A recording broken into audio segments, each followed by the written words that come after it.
In Peru, thousands of Aymaras from the Puno region arrived in the capital city to continue the protests demanding the resignation of President Dina Boluarte and the closure of the Congress. In Venezuela, President of the National Assembly Jorge Rodriguez called on the opposition to comply with the social agreement signed at the Mexico dialogue process. And in Malawi, several schools reopened after being closed due to a cholera outbreak.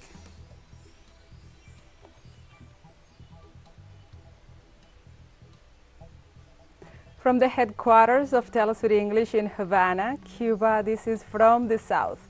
I'm your anchor, Gladys Quesada.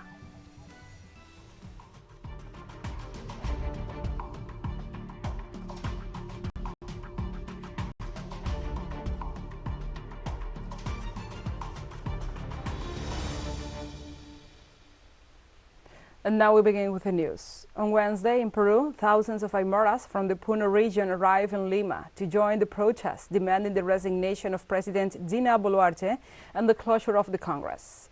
About 7,000 Aymara people left for the capital city to demand the resignation of the president. On their way to Lima, they received the support of the Peruvian people, who provided them with food, drinks, and even money, hoping they will be able to achieve their political purpose. Jose Coloque Mamani, the leader of the Andean region, said they will not return until the president had resigned. The Puno region has been one of the hardest hit by the brutal police and military repression, which has left close to 50 demonstrators killed since the ousting of the former president Pedro Castillo on December the 7th. Meanwhile, late on Tuesday night in Ayacucho, people also rallied as they joined the march towards the capital city. On the other hand, the National People's Assembly approved a national strike and mobilization for Thursday in line with the people's demands.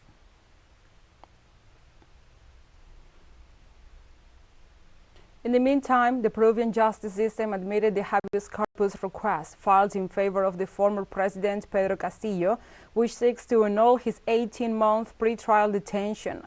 Castillo's legal team seeks to overrule the Congress resolution that lifted the former head of state legal guarantees without having carried out a constitutional accusation.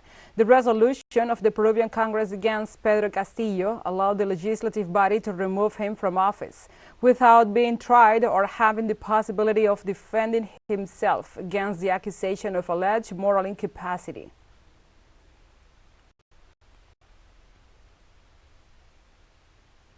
In Peru, a forensic anthropology team reported the pattern in the deaths of anti-Boluarte demonstrators, confirms they were murdered.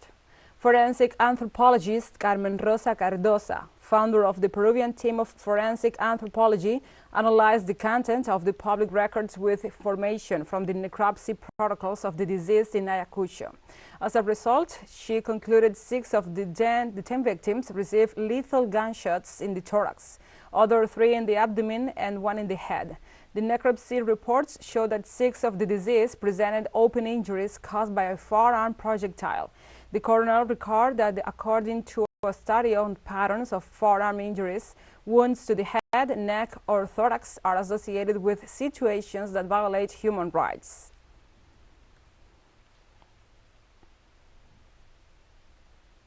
In Brazil, 39 people remain in custody for the vandalism and violent actions carried out by Bolsonaro supporters in their coup attempt against the government of President Luiz Inácio Lula da Silva on January the 8th. According to the prosecutor's office, the suspects linked to the riots against the government headquarters must answer for 6 crimes, among which are attempted coup d'etat, criminal association, and damage to national patrimony. The Deputy Attorney General, Carlos Frederico Santos, presented the accusation at the request of the President of the Senate, Rodrigo Pacheco. The official also requested that the accused remain in custody in order to prevent new violent crimes against the democratic state.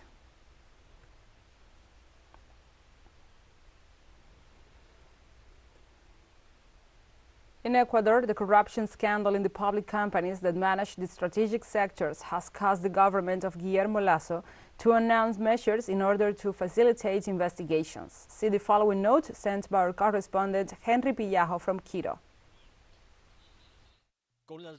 With the revelations of the corruption scheme, the speech of Guillermo Lasso's government has given a turn. One of the measures is the request of the resignation of all heads of public companies. We have asked him to call the directors of all public companies so that all managers make their positions available. President Guillermo Lasso, who is in Davos, Switzerland, participating in the World Economic Forum, gives instructions to arrest those involved in the investigation called the Great Godfather.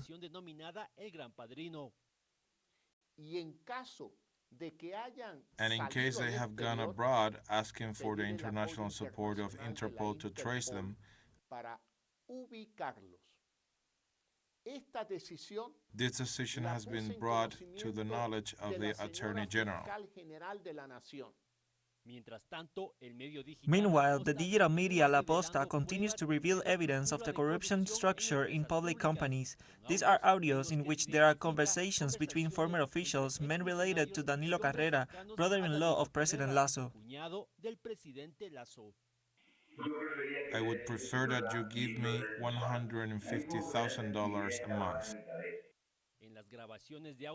The audio recordings mention economic quotas for the benefit of Hernán Luque, who was manager of the public company Flopec oil tanker fleet for maritime transportation of hydrocarbons, a former official appointed by Guillermo Lasso. These companies were controlled by Hernán Luque. He's a close friend of the president and was also a former employee of the Guayaquil Bank and was vice president of the Guayaquil Offices Bank. We see that there is a direct connection with the president. At the same time, in the National Assembly, the Commission of Justice and Structure of the State, we received new appearances in the process of auditing the case known as the Great Godfather. TeleSUR, Ecuador. And the 5th International Conference for World Balance will take place in Cuba at the Havana Convention Palace from January 24th to 28th. More than 360 presentations will be made during the conference, and so far around 1,023 delegates from 82 countries have registered. Likewise, the event will include topics such as climate change, science, ethics, and humanism, aspects of which Martí left a legacy in his work and actions. In this regard, the director of the José Martí Project Office, Eduardo Torres Cuevas, said that the event seeks to develop values for the conservation of the planet and the human race.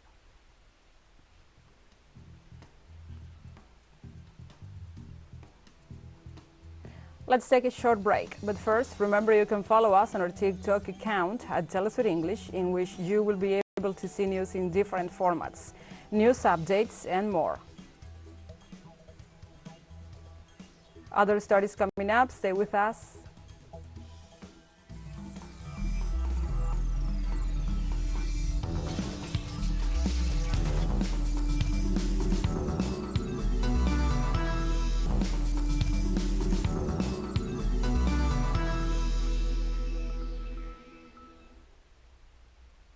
Welcome back. In Venezuela, the President of the National Assembly, Jorge Rodriguez, called on the opposition to comply with the social agreements signed at the dialogue process held in Mexico. Jorge Rodriguez assured that the political right wing blatantly violates the commitments made with the Venezuelan government and the nations accompanying the talks. At the same time, the then President of the National Assembly denounced the lack of interest of the self-styled unitary platform to contribute to the social welfare of the nation. Finally, Rodriguez, in his capacity as coordinator of the dialogue process, urged the opposition to comply with the agreements in order to give continuity to the dialogues.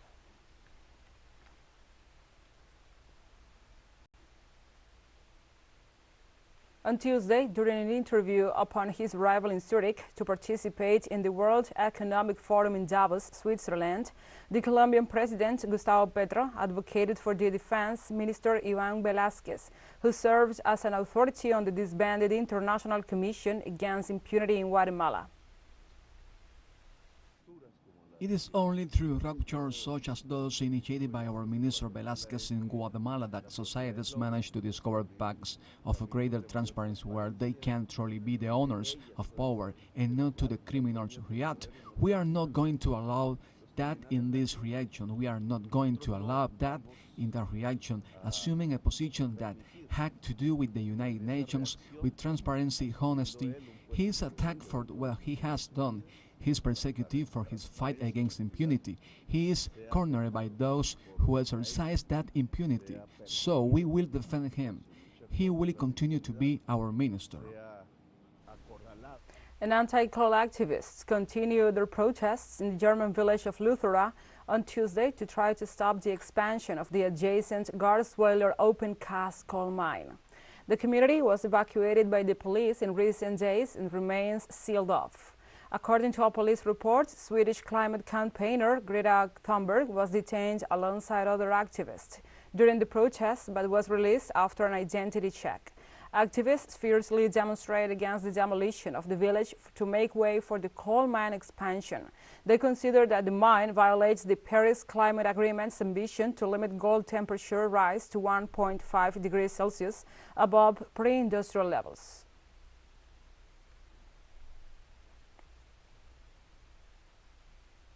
And the train drivers' union in the United Kingdom will go on strike in February to demand better working conditions and higher wages. The strike will take place from February 1st to February 3rd and will be joined by teachers and about 100,000 public sector workers, including the border force personnel. The union says that the salary adjustment proposed by the government is unacceptable due to the attached conditions. They point out that the proposal is an attempt to obtain hundreds of millions of pounds of productivity for a 20% wage cut. In recent weeks, other sectors, such as nurses and ambulance workers, have partially stopped their activities in demand of better working conditions.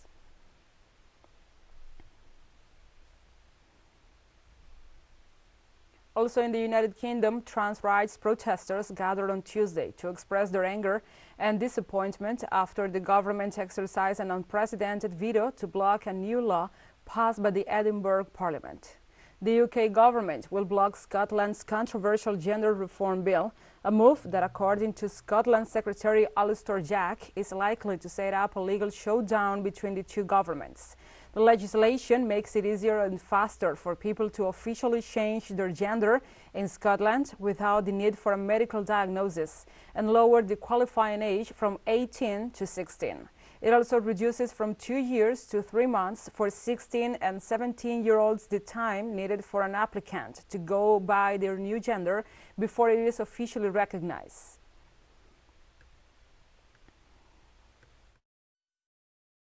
Oh, absolutely. They're lying when they say it's about anything other than transphobia. Section 35 has never been issued in 25 years of devolved government, yet this issue, overwhelmingly voted in by Holyrood, a bill that was checked, triple-checked and, built to be, to be within the Equality 2010 Act framework. There is nothing about that act that will overrule or damage the Equality Act as it stands in the UK. It is completely within the devolved jurisdiction of Holyrood. They made sure of that. This is a particularly dangerous step. Seeing the UK government step in to stop Scotland from improving their gender recognition reform basically says that the UK government is so committed to not letting trans rights improve within the UK that they are willing to damage their reputation and their relationship with Scotland to do it. And we have more news coming up after a final short break, so stay with us.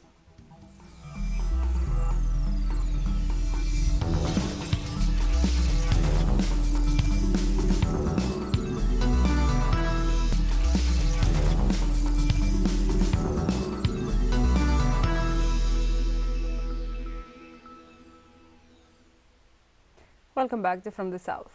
The official logo and visual identity of the 28th session of the Conference of the Parties, COP28, to be held at the United Arab Emirates, has been unveiled on Tuesday. The unveiling event took place in Abu Dhabi during the World Future Energy Summit 2023. The ceremony was attended by the country's foreign minister, Sheikh Abdullah bin Zayed, and other officials. The COP28 will be held at Dubai Expo City from November 30th to December the 12th, 2023.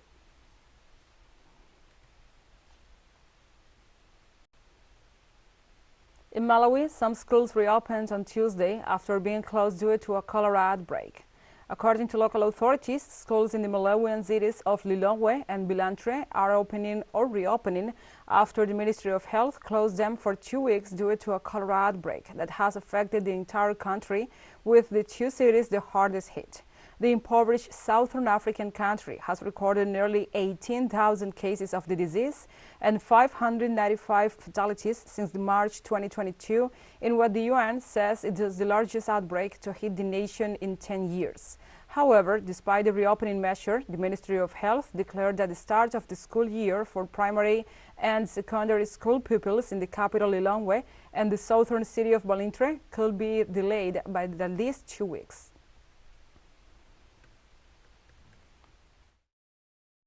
We are encouraging them to wash their hands frequently. We have in buckets where will be put water to wash their hands and soap. We also have disinfectants, a chlorine for cleaning the toilets and the classrooms. We are discouraging the learners to buy cooked food around here. We are encouraging them to bring already cooked food from their homes, but mindful to wash their hands frequently before taking their food and when after visiting the toilets. And we have come to the end of this news brief. But remember, you can find this and many other stories on our website at telesurenglish.net. And also, if you feel so inclined, please join us on social media for all the latest news. We are on Facebook, Twitter, Instagram, Telegram, and TikTok. For TeleSUR English, I'm Gladys Quesada. Thank you for watching.